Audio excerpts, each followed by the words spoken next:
வழங்கப்படுகிறது.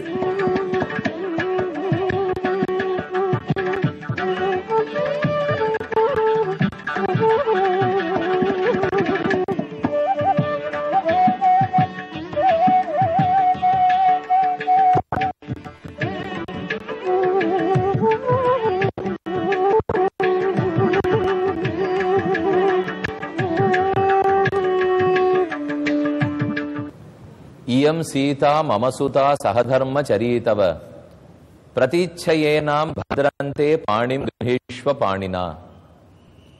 பாலகாண்டத்தின் இறுதியில் சீதா கல்யாணத்தின் போது ஜனகன் இந்த ஸ்லோகத்தை கூறித்தான் சீதையை திருக்கல்யாணம் பண்ணி கொடுத்தான். சீதாராமர்கள் திருக்கல்யாணம் நடந்துதான் தங்கள் நாட்டுக்கு திரும்ப வந்தார்கள். கல்யாண திருக்கோலத்தில் ராமனை சேவிப்பதே நமக்கு பாக்கியம். பகவான் கல்யாண ராமனாகவே எழுந்துள்ளி உள்ளார். உள்ள கல்யாண ராமசுவாமி திருக்கோயில், அங்கே மூலவரே செம்பொன் ஐம்பொன் விக்கிரகமாகத்தான் எழுந்துள்ளி உள்ளார். இது ஒரு சில திருத்தலங்களில் மட்டும்தான் இப்படி உண்டு. மூலவர் கல் விக்கிரகமாகவும் உற்சவர் செப்பு அல்லது சிலையாக இருப்பார்கள். ஆனால் இங்கு மூலவரே பெரிய திருமேனியோடே ஐம்பொன் சிலையாகவே எழுந்துருளி உள்ளார். அவரை சேவித்துக் கொள்ளுவோம். நின்ன கோலத்தில் நடுவாக இராமன். என்ன காம்பீரியம்! அவனுடைய திருவடி ஓர் திருவடி முன்னும் ஓர் திருவடி பின்னுமாக உள்ளது. பீഠத்தோடே ஏந்த திருவடிகள், திண்ணன்றிருக்கும் கணுக்கால், அதற்கு மேலே ராமனுடைய சிறுத்த இடை, கைகளில் பிடித்த நீண்ட சாரங்கத்தோடே கோதண்டபாணியாய் வலது திருக்கையில் பாதி அளவிருக்கும் அம்பை அர்த்தச்சந்திர வடிவத்திலே பற்றி கொண்டு எழுந்துருளி இருக்கிறார். மேலே திருமுகத்தை சேவிக்கிறோம். திருமார்பில் வக்ஷஸ்தல லக்ஷ்மி, வேலைப்பாடுகளோடு கூடிய திருவாபரணங்கள் சாத்தி கொண்டிருக்கும் திருமார்பு, புன்சிரிப்பு தவழும் முகம், நீண்ட அழகிய திருமண்காப்பு, நெத்திப்பட்டை, அதற்கு மேல் வேலைப்பாடுகள் கொண்ட கிரீட்டம், அந்த கிரீட்டத்துக்கு பின்னால் சூரிய சக்கரம். பகவானே சூரிய குலத்தில் உதித்தவர் ஆகையால் சூரிய சக்கரத்தோடையே எழுந்து உள்ளார். திண்ணன் இருக்கும் திருத்தோள்கள், நீண்ட கைகள், ஆஜானுபாகும் அரவிந்த தலாய தாட்சம் ராமம் நிசாசர விநாசகரம் நமாமி என்று ராமனின் திருக்கோலம். அருகில் இடதுபுறத்தில் சீதாதேவி எழுந்துள்ளார். கல்யாண ராமன் அல்லவா? கல்யாண திருக்கோலத்தில் தான் மணப்பெண்ணுக்கு இத்தனை இன்பம் இருக்கும். அப்பேற்பட்ட புருஷோத்தமனான ராமன், அவன் திருக்கைகளையே பத்தினோம் என்கிற பெருமிதத்தோடே சீதாதேவி உள்ளார்.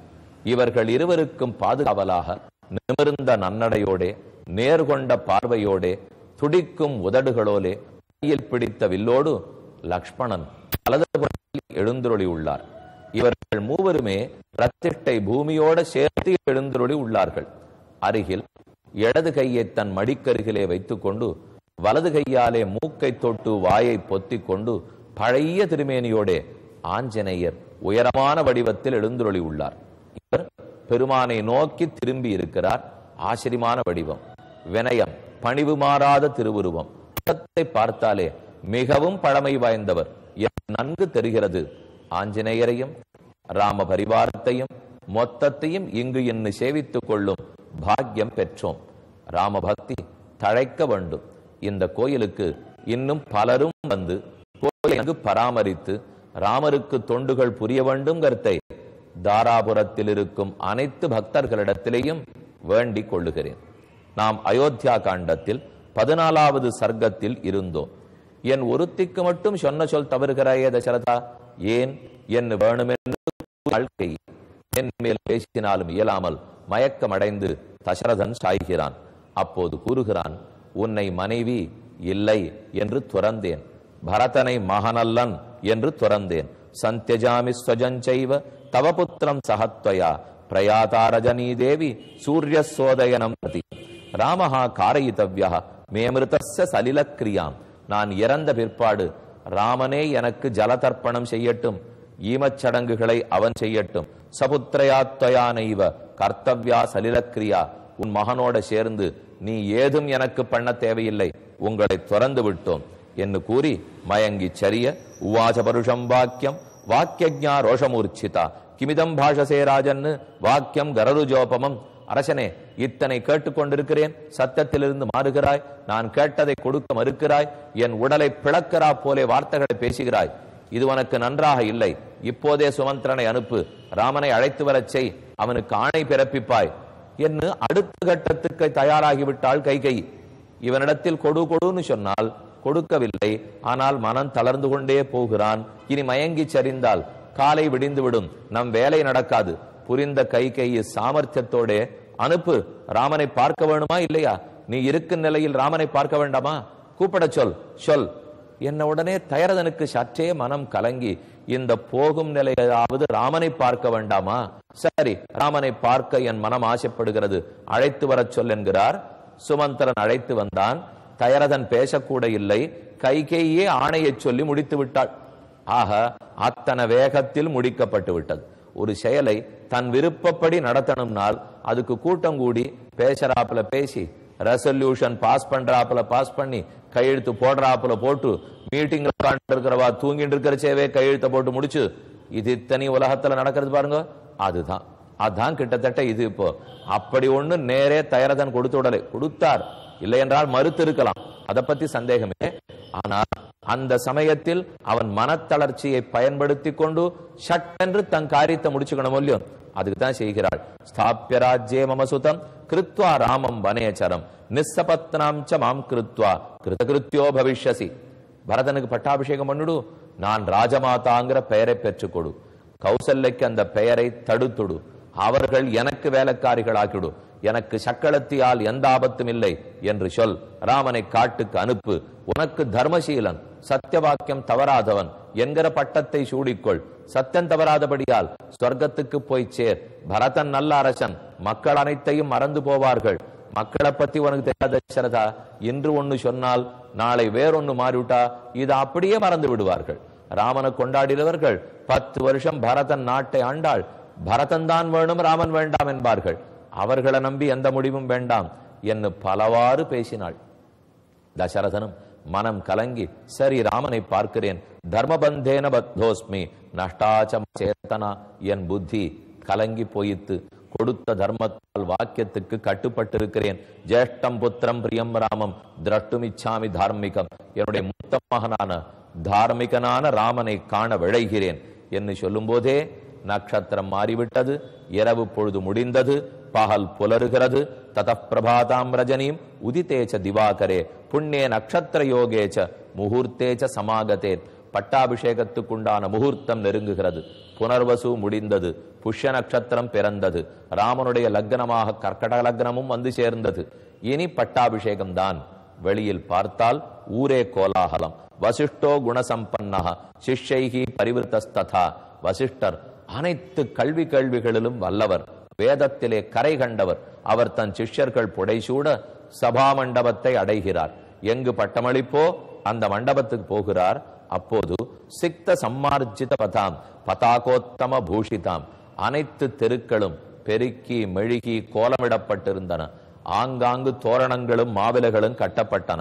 சம்ஹிருஷ்டம் அனுஜோபேதம் மமிர்த விஷபாணபம் மகோத்சவ சமாயுக்தாம் ராகவார்த்தே சமுத்சுகாம் சந்தன அகரு தூபைச்ச சர்வதா பரிதூபிதாம். சந்தன புகை, அகிர் புகை, சாம்பராணி புகை, அனைத்து புகை, ஹோம புகை இதெல்லாம் ஆகாசத்தில் எழுந்தது. தாம் புரியும் சமதிக்கிரமிய புரந்தர புரோபமாம். அதோ இந்திரனுடைய பட்டணத்தை போலே. எப்பேற்பட்ட பட்டணம்? மகேந்திரபுரி பட்டணம், அமராவதி பட்டணம், அழகாபுரி பட்டணம் எல்லாம் சொல்றோம் இல்லையோ, அந்த பட்டணத்தை போல் அயோத்தியா விளங்கிற்று. எட்டிமத்பிகி சசம்பூர்ணம் சதஸ்வைகி பரமார்ச்சிதைகி.